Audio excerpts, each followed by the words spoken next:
We have all read or heard the accolades that have been pouring in since the passing of Mr. Arsene James. It is indeed a sad time for the people of St. Lucia, more so for his family, the people of Deriso and Micoud South, and all those whose lives he has touched. Mr. James influenced a number of persons in his capacity as teacher, principal, minister of education, friend, and advisor. A brief background to Mr. James' service in education. He entered the teaching service in 1957 as a pupil teacher attached to the Micoud Primary School, and there he taught up until 1961. He then did a short stint at the Deriso Infant and Combined School from 1961 to 1970.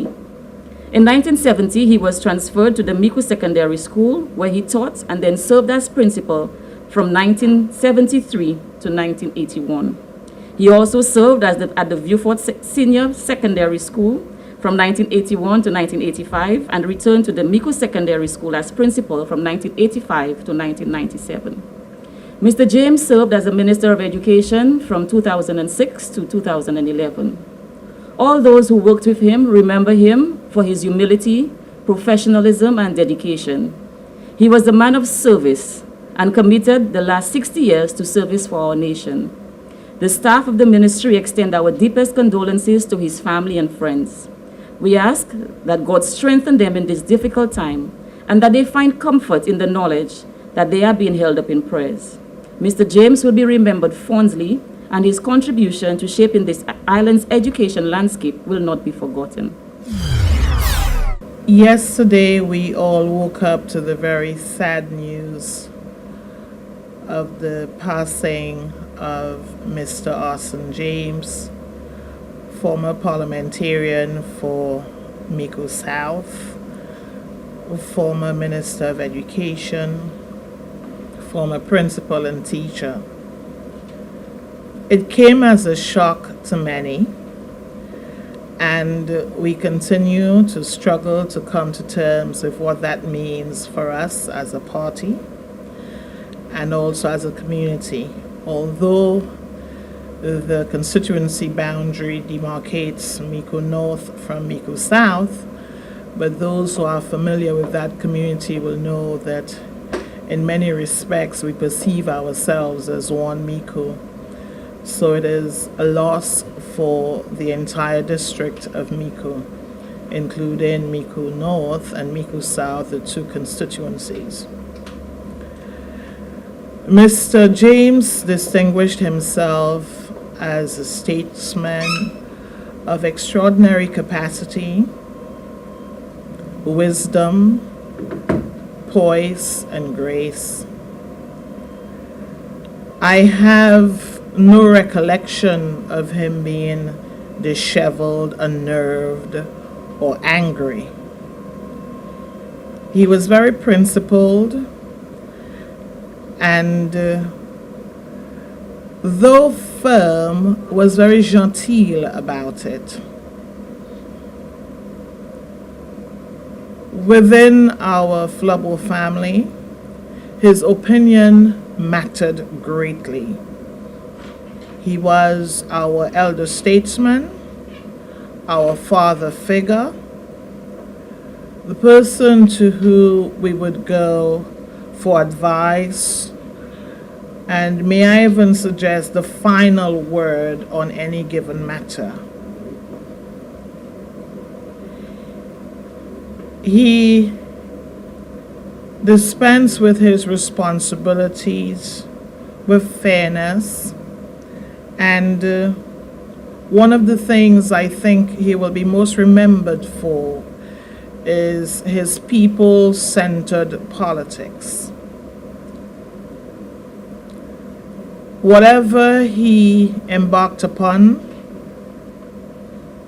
his motivation was always the betterment of the people of his community and of this country. Although he was very quiet, we all knew that that quiet disposition did not equate with his ability to bring his weight to bear on any given situation. So it is with a particular kind of grief that we mourn his loss. I don't know that the party will recover from this anytime soon. But as a people, as a Flubble family, as a collective, we are there for one another.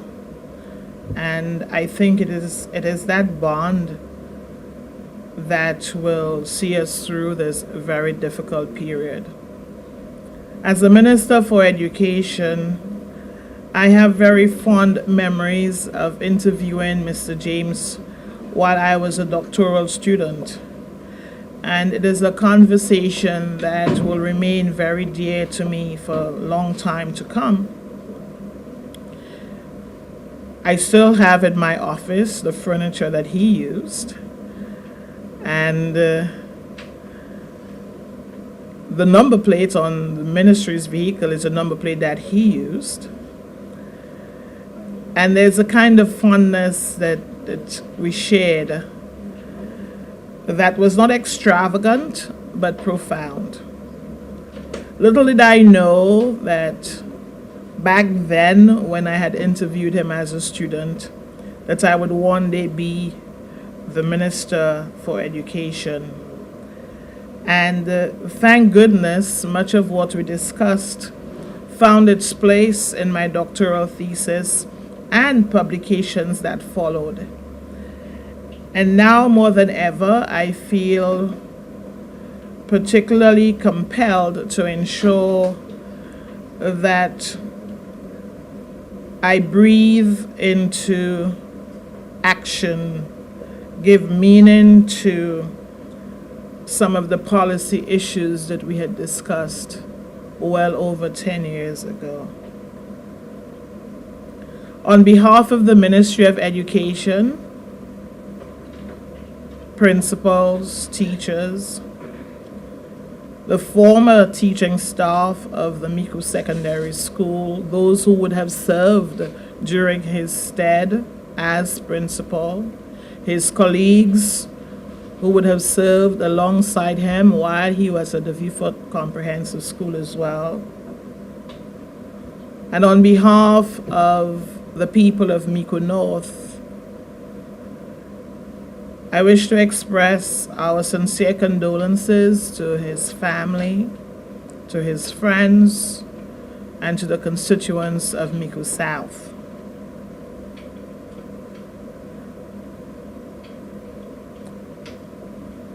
Mr. James was a very simple man, and even while I reviewed the comments that came in on Facebook yesterday, I could not help but think he might have just leaned back and smiled at all of this unfolding drama, which curiously may not exactly be in keeping with his persona.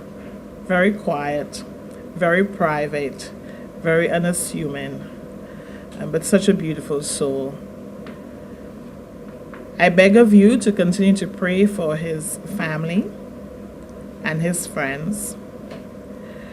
And I want to make special mention of the people from the Friendly Society that he managed. He in a sense was there for them every Sunday that they went to pay their society. That is a tradition that we are losing in this country, but you'd be surprised the things that for Mr. James being there on the day that society was going to be paid, as we say colloquially, was very, very important to him, of paramount importance. And that is how embedded he was in the community, that even throughout his political career and throughout his professional career, that this is something that meant a lot to him, because that is where he got to connect with the people, meet with the people, and see the people. I'm especially glad that notwithstanding years of delay, that he knew before his passing that finally, that water project that he had fought for so diligently will happen. And I know that the invitations were given to him, that he was intimately involved in the selection of the site and the crafting of that water project. And in my mind, that was his last gift to the people of Micoud South. So on behalf of the party, my constituency, the Ministry of Education, we pray that his soul rest in peace and that God will continue to comfort his family during this difficult time. Thank you. You know, it was a very, very difficult time, and I know that the family are all in shock because this is something that nobody really saw coming. I mean, while I had noticed a slowdown in Mr. James, at no point did I ever think or did anybody think that he was terminal. What's made it a bit more difficult, and hopefully the media will appreciate this, is Mr. James has always been a very private individual. My constituency clearly is very saddened. He was a person that had made a significant impact in the constituency, and probably everybody will remember him most for society. Something that he loved, and I think that in recognizing his love for society tells you a lot about the humility of the man, and that what was the most important things to him. So he is going to be greatly missed, I can tell you, and I will be working with the family, and we're going to cabinet today, hopefully to determine that it'll be whether it's a state funeral, which I certainly would support, and given that he was a former leader of the opposition and also an MP for so long, then I'm pretty sure that we'll get that through and then work with the family to determine the date of the funeral. Well, there are a lot of projects that Mr. James worked on in the constituency. The redoing of the Daraso Road was probably one that he was very fond of, but I think his passion for the water. I mean, in fact, it was very, very sad because on next week or this week on Thursday, we were supposed to be doing the opening of the water facility for Micoud South. So it was laying down the pipes to be able to bring it to the new water tank. And this was something that Mr. James worked passionately on.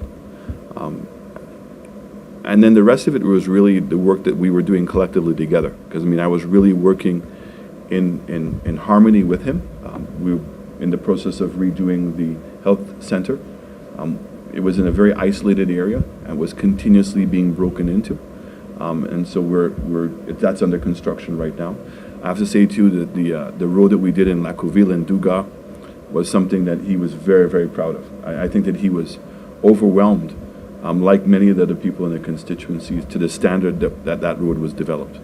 And certainly agriculture was another area of passion in terms of helping support the farmers in the constituency. Micoud South was always that point. Now, in terms of a national profile, Mr. James was the consummate gentleman. You know, you never heard him say anything derogatory about anybody else. And he always had a very dry sense of humor if he was going to be critical of you. And so I'll always remember, you know, the sigh he would say, well, and then you knew that there was something serious coming on afterwards. And I think that in this era today, where politics has gotten so nasty, that Mr. James continuously stayed above the fray. And regardless what was labeled against him, he shrugged it off as being politics. I know it hurt him, but he shrugged it off as being politics, and he always allowed the community and other people to remain at the forefront. And he never did anything to propel himself to be the center of the discourse.